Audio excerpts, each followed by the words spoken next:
So just like how this government can take their satellites and observe traces of gold under certain land surfaces, okay, our ancestors did the same thing, and they found the most resources on the continent known as Africa, which was the center of Pangea at the time. So that's where they decided to land and to start civilization.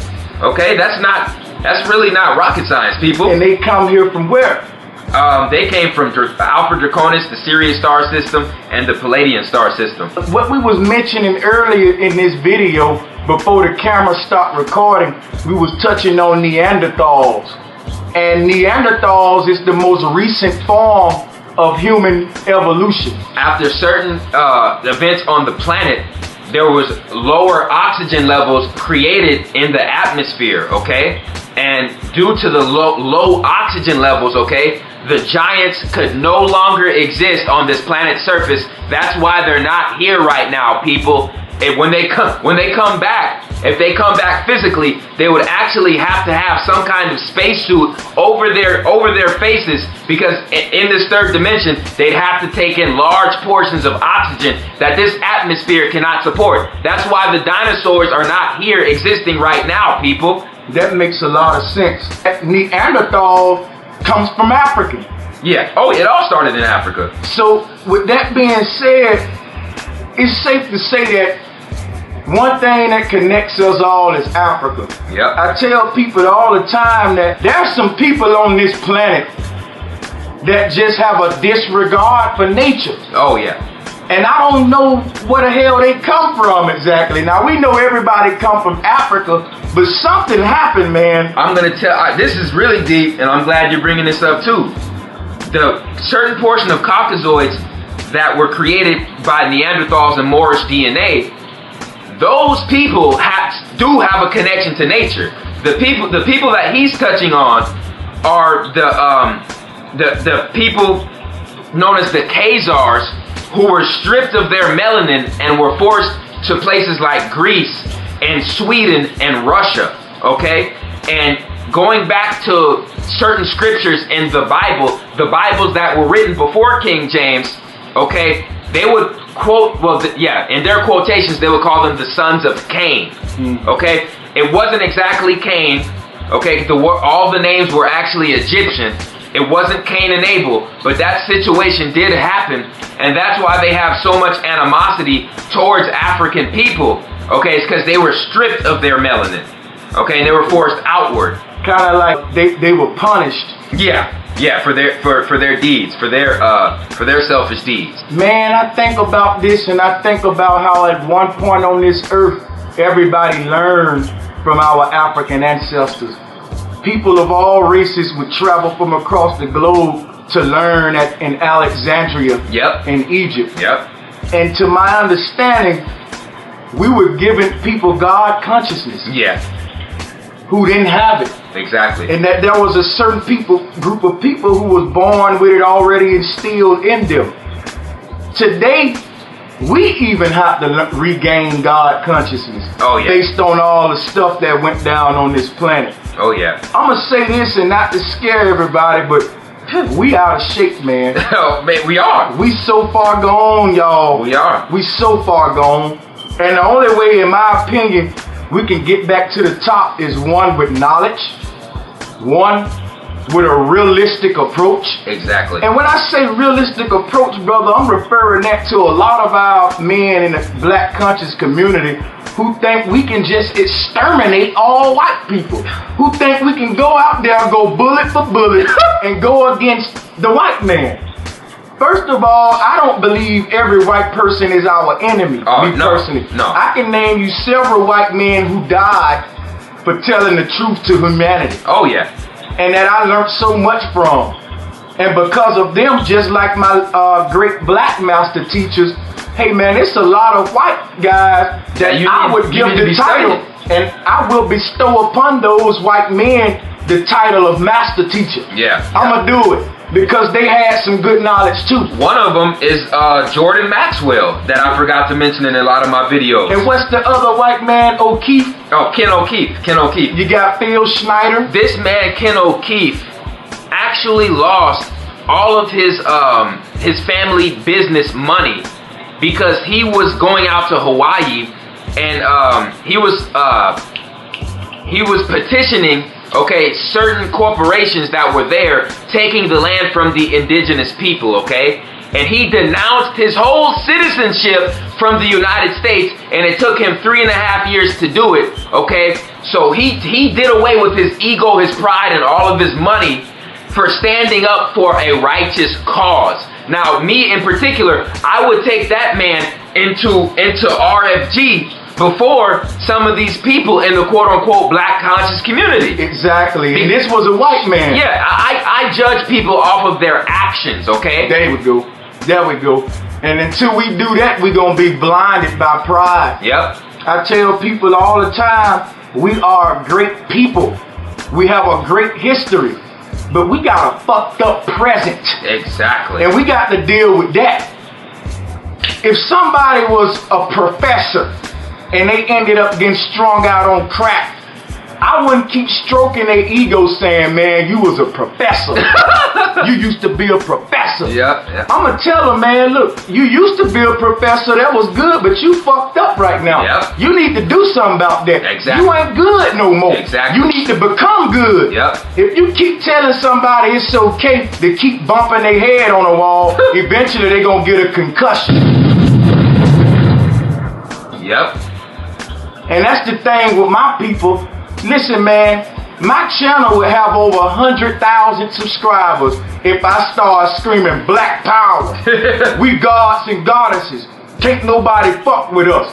But the reality is, everybody got us beat, man. Yep. And when I look around the world, shit, everybody working together. Exactly. A lot of people say to me, man, fuck Africans in the motherland. Because they come over here and get stores and we don't. But what they fail to realize is Africans... They didn't take the title of black. Africans weren't duped and bamboozled into taking the... They weren't ignorant enough to take the title from their oppressors that put in the United States Constitution that if you label yourself black, you are going to be 3/5 human. And I'm going to give you somebody to go and look at based on what he said. Go look at Taj Tariq Bey. Yeah. Man, he tear that subject up about how we are not black people. And since we saying we black people, instead of us linking ourselves to a nation and the land, all we get is a Crayola crayon. Oh, yeah. Yep. And you might as well say we've gotten that actual crayon because we haven't gotten no money or benefits from the government. Thank you. One thing I'm going to say to everybody in the world, man, that if you're a have-not, it's time for us to put our differences aside and stand up against the haves.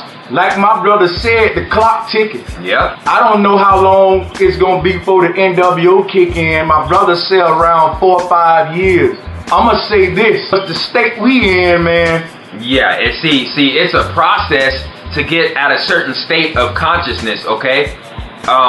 So if you're on that borderline, the time is now. Okay. The time is now. Start organizing your community together, okay? Start getting together with like-minded people, okay? Mm-hmm. Stay away from people who are destroying themselves with stupid drugs and who do everything the media wants them to do. Yep, and correct. People who preach hate, talking about go protest this, protest that, shoot this person, shoot that. No, man. It's time to come together and unite against the puppet masters. To African people out there in America, we do a lot of protesting, we do a lot of complaining, we do a lot of marching to DC, we do a lot of begging, we do a lot of crying. But I'm going to tell you this, when you realize that mostly every African American in this nation own at least one pair of Jordans or one pair of shoes that cost over $100, we can't do too much complaining. Oh no. Because we spend more money in this country than any other group of people. On what the planet. hell are we marching, begging for? If 1 million black men got together and took all the money that they spend on Michael Jordan shoes and put it in a goddamn pot and said that this is the new black American credit union or melanated credit union, we would have, I'm telling you, we would have our own society. We'd be able to build our own society. You know what? We get mad at our other races of brothers and sisters who are thriving more than us. And we make excuses as to why they can do it and we can't. Will the white man give them something to help them out? Brother, do you know what I just said? We spend trillions a year. I'm gonna give y'all a scenario. This is a real life scenario, man. I was living in some apartments when I was back home in Bama called Vinesville Apartments. Yeah. And they was some low class apartments. They was kind of gutter. There was a group of Mexicans living in one of the units. And there was about 15 Mexicans living in a 2-bedroom apartment, sharing one car, taking each other to work. And everybody got to work on time every day. Woo! Let me share something with y'all. Them Mexicans was cooped up in one apartment. They stayed there for a year, and I'm not lying to you. In a year, they saved up enough money to buy the whole complex, and they owned the shit in a year. They bought it out from the people who fucking owned it, and they all shared one apartment. On the other hand, you had African Americans living in the same apartment complex, pulling up into their low class project in fucking Magnums, Lexuses with rims on them, Benzes. Yep. And that ties into media, mind manipulation, okay, and mind control. Because if you look at the Africans in America, okay, during Martin Luther King's time and the 40s to all the way from Marcus Garvey to Malcolm X, okay, there was millions of us that didn't ride the damn bus and would walk 20 damn miles to go to work just to boycott the damn bus. And guess what happened now? Let me tell you something. Good point you brought up. Because we used to march a hell of a lot during the civil rights movement. Yeah. And them people weren't respecting that damn marching. I'm keep telling y'all all we doing is getting corns on your feet. Let me tell you something, Until we start boycotting. Until we start boycotting, that's when change fucking happens. Yep. You cannot defeat this enemy bullet for bullet, and you damn sure can't defeat it by marching. Nope. Guess how you defeat this enemy? In their pockets. Exactly. See, everybody got a kryptonite. Every Superman got a kryptonite. Yep. The kryptonite for white supremacy is finance. The only thing they respect is money. Yep. Boycotting works. Marching don't. Yep. Now, how many of y'all can stop buying Chanel and Fendi and Gucci through a year to get your liberation? Let me tell you something about Gucci, Prada, Fendi, Louis Vuitton, and all these bastards. And Tommy Hilfiger. They're all satanic Zionist Jews. Okay, and they all make it publicly known that they do not want their products to be promoted for the African people in America. And you know what get me, my brother? It's like the more we find out that these designers don't want us to wear it, the more we go to the store and buy it like a fool. Damn, unbelievable. And that goes back to the self-hatred that was given to us due to like 450 years of oppression. Okay? Don't make no doggone sense. And you know another thing that I don't like, man?